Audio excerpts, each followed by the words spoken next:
Assalamualaikum warahmatullahi wabarakatuh. Shalom, Om Swastiastu, Namo Buddhaya, Salam Kebajikan. Perkenalkan, nama saya Salsya Anissa Putri, NIM 123230013 dari kelas RA untuk mata kuliah pemetaan dasar. Di sini saya akan menjelaskan mengenai pengukuran kerangka dasar horizontal dan vertikal. Pengukuran kerangka dasar terbagi atas dua. Yang pertama adalah pengukuran horizontal dan yang kedua adalah pengukuran vertikal. Yang pertama, saya akan menjelaskan tentang pengukuran kerangka dasar horizontal. Kerangka dasar horizontal adalah kumpulan titik-titik yang telah diketahui atau ditentukan posisi horizontalnya berupa koordinat pada bidang datar XY. Alat yang digunakan pada saat mengukur adalah teodolit. Untuk alatnya itu seperti yang ada pada gambar ini. Seperti ini gambar teodolit. Lalu, bagian-bagian dari pengukuran kerangka dasar horizontal adalah yang pertama, metode poligon, yang kedua adalah metode triangulasi, yang ketiga adalah metode trilaterasi, yang keempat adalah metode pengikatan ke muka, dan yang terakhir metode pengikatan ke belakang, cara Collins dan Cassini. Baiklah, di sini saya akan menunjukkan pengukuran kerangka dasar horizontal. Pertama, siapkan alat sebelum digunakan pengukuran.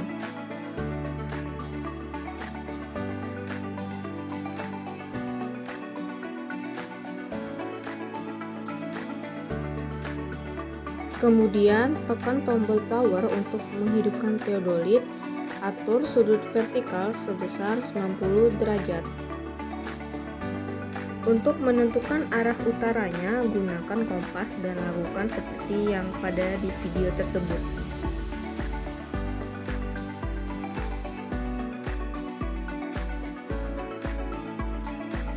Dan lakukanlah seperti yang pada video.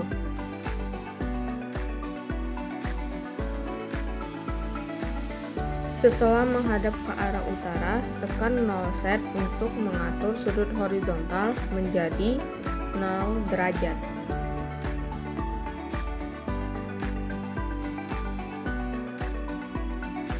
Kemudian arahkan ke titik A untuk mencari sudut biasa.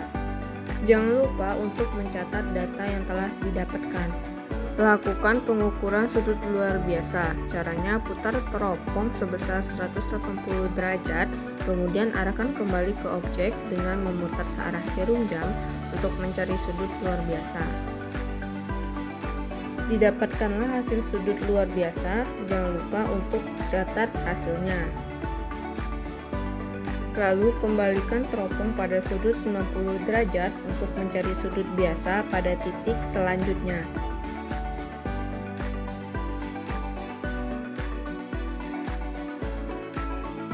Arahkan teropong ke titik B untuk mencari sudut biasa.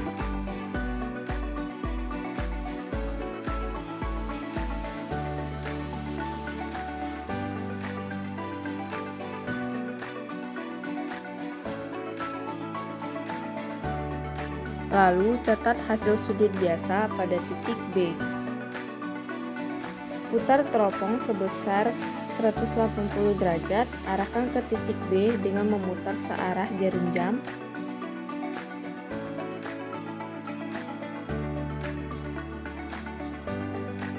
Bidik dan catat hasil sudut luar biasa titik B.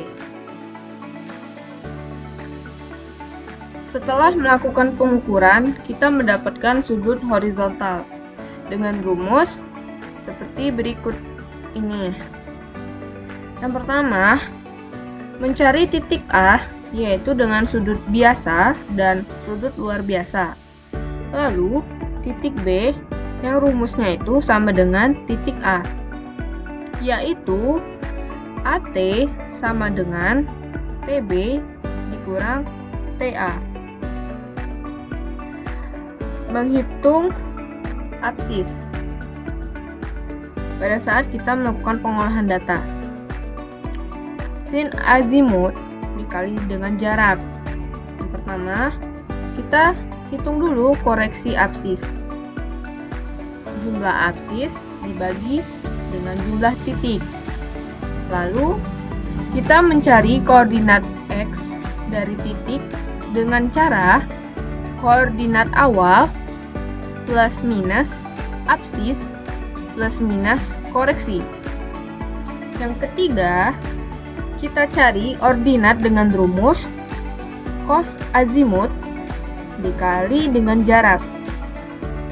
Yang keempat, kita hitung koreksi ordinat dengan cara jumlah ordinat dibagi dengan jumlah titik. Yang kelima, kita hitung lagi koordinat Y dengan cara koordinat awal plus minus ordinat plus minus koreksi. Selanjutnya, kita hitung beda tinggi dengan cara cos sudut vertikal dikali dengan jarak. Lalu, kita hitung lagi koreksi beda tinggi dengan cara jumlah beda tinggi dibagi dengan jumlah titik.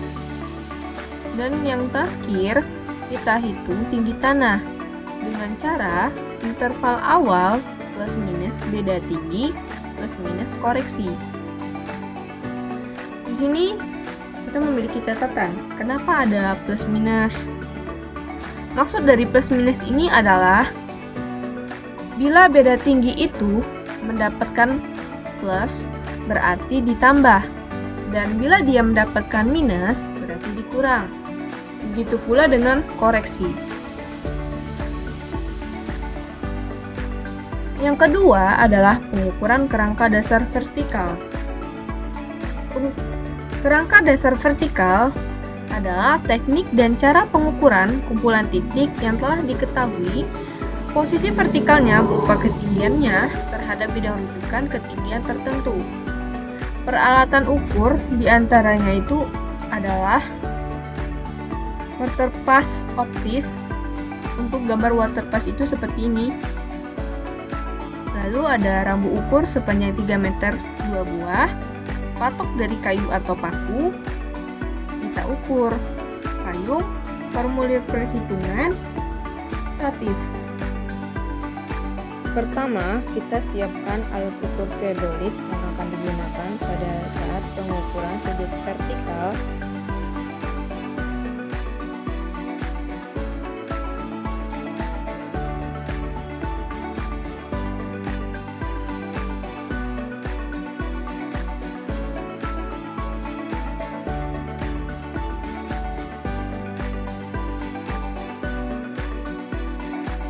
Kemudian, atur sudut vertikal teropong 90 derajat untuk pengukuran jarak datar.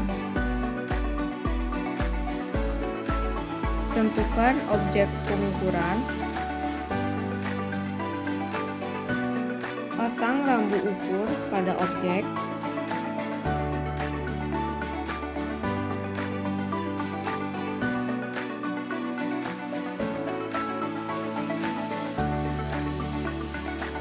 Selanjutnya, menginstruksi si alat dalam kondisi lurus supaya meminimalisir kesalahan.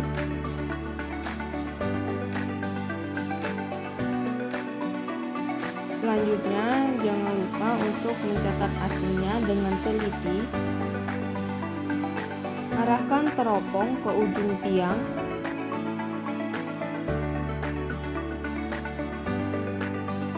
Lalu, catat hasil sudut vertikalnya.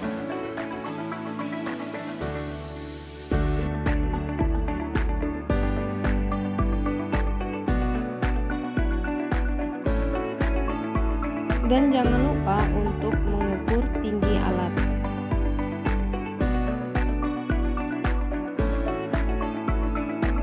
Setelah kita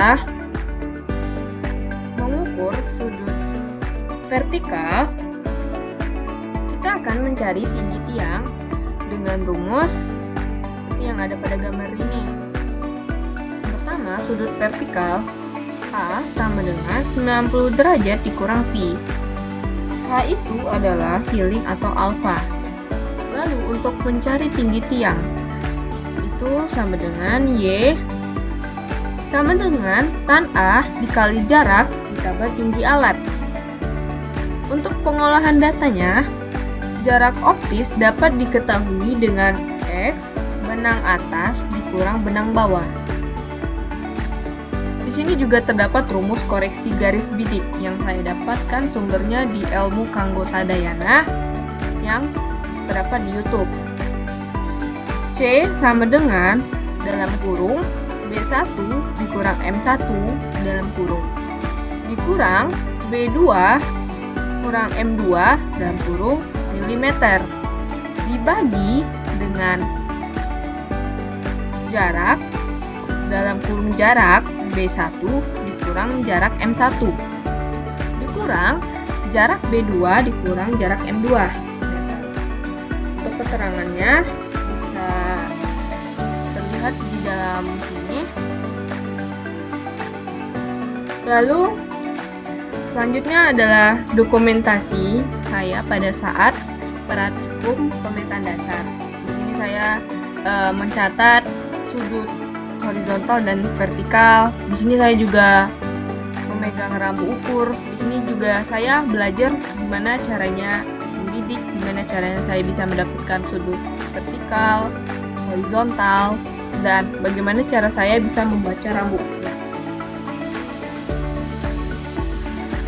Begitulah pemaparan dari saya. Saya ucapkan terima kasih. Mohon maaf apabila masih terdapat kekurangan. Saya ucapkan wassalamualaikum warahmatullahi wabarakatuh.